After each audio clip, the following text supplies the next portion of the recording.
It's time for Agriculture, presented by Turkana Farms in Germantown, New York, a small-scale producer of heritage breed livestock and a wide array of vegetables and berries on just over 39 acres. They also produce a full array of garden vegetables, many of them heirloom varieties raised naturally, as well as an assortment of berries, including raspberries, blackberries, gooseberries, black, red, and white currants, mulberries, and elderberries.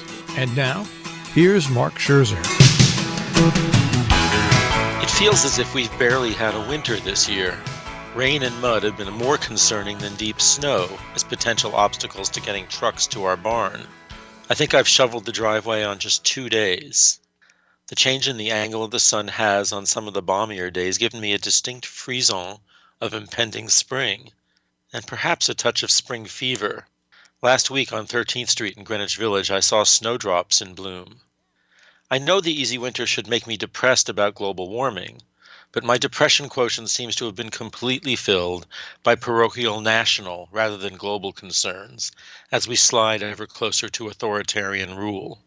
The apparent imminence of spring has instead caused me to feel a certain urgency about getting winter tasks done. For the past couple of weekends, that impulse has gotten me pruning our blackberry canes, and I expect to continue that this weekend. Our 2 patches of Eleni blackberries were planted over 15 years ago, just west of the vegetable garden. We chose this particular berry hybrid because of its ability to withstand extremely cold temperatures, down to 23 degrees below. One patch was planted near a huge mulberry tree that threatened to shade out both the berries and nearby fruit trees. We had the mulberry tree removed, and in most recent years the blackberry canes have given us a bounteous crop, while the canes have spread even into the vegetable garden. The other patch is in the partial shade of a shagbark hickory. It's been less successful. Troy and Victoria have told me that those berry canes really should be moved to a sunnier spot, and this may be just the year I get to moving them. But first comes pruning. Pruning is a process that took me a long time to accept. In my naive beginning days, I was of the Cultural Revolution school of agriculture. Let 1,000 flowers bloom. Instinctively, I felt that the more flower buds there were, the more fruits or berries would be produced, and hence the better our production.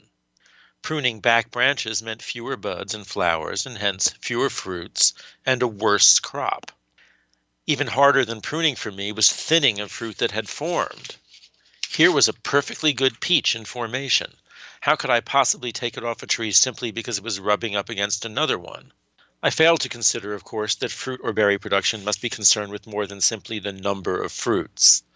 The success of the crop is a function of the size and quality of the fruit, its freedom from fungus and mold, how it ripens, and how it survives the harvest. And pruning is directly related to all of those concerns. Fewer fruits on a tree or bush means that the plant will nourish each individual fruit more generously, making it larger. Giving each fruit or berry space to grow without rubbing up against a nearby sibling means that the risk of abrasions and misshapenness are reduced. Giving space for air to circulate around the berries and fruit reduces the likelihood of fungus and mold becoming pervasive. And pruning back branches reduces the shade cast by leaves. The consequent dryness further inhibits mold and fungus, while the sunlight promotes the sun ripening of fruit to maximize flavor. Finally, by pruning branches to go where we want them to, we allow for ready access for harvest, and we reduce the risks of fruit damage from that process. Having learned to value the results of pruning, I've learned to prune, and to love the process too. I follow the directions in my berry Bible, Stella Otto's The Backyard Berry Book, published in 1995. I strive to impose order on the thorny chaos that results from the massive jumble of long trailers, some up to 8 feet long, and the branches constantly pushed out by, and ultimately forming a canopy over our rampant blackberry canes. I prune back the bright red erect primocanes to about 4 feet in height, and snip the lateral floricanes, the small branches with flower buds coming off the primocanes, to about 12 to 18 inches. I cut the drier, older canes down to the ground and thin the primocanes to 6 inches apart, 4 per linear foot.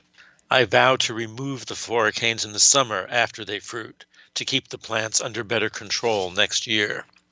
The branches are thorny and my wool cap is constantly being caught and lifted off my head as I work. But it's satisfying work, vigorous, and a lovely way to catch the late winter sun. And it gives me plenty of time to think. One thought that comes to my mind as I prune is whether there's a broader lesson for me in this process. In my newly single life, numerous branches have proliferated and tangled, sometimes thornily. Relationships have grown in close proximity to one another and even impinged on one another in a sometimes confusing jumble. A fascinating, exhilarating jumble, but one with risk of abrasion and misshapenness. And I wonder if I were to pare back and instead of trying to taste every fruit, focus on nurturing the best, would something more wonderful grow? Is it possible that in love, as in the berry patch, less is more? Agriculture is underwritten by Turkana Farms, LLC, a small-scale producer of heritage-bred livestock and a wide array of vegetables and berries on just over 39 acres in Germantown, New York. More information, 518-537-3815.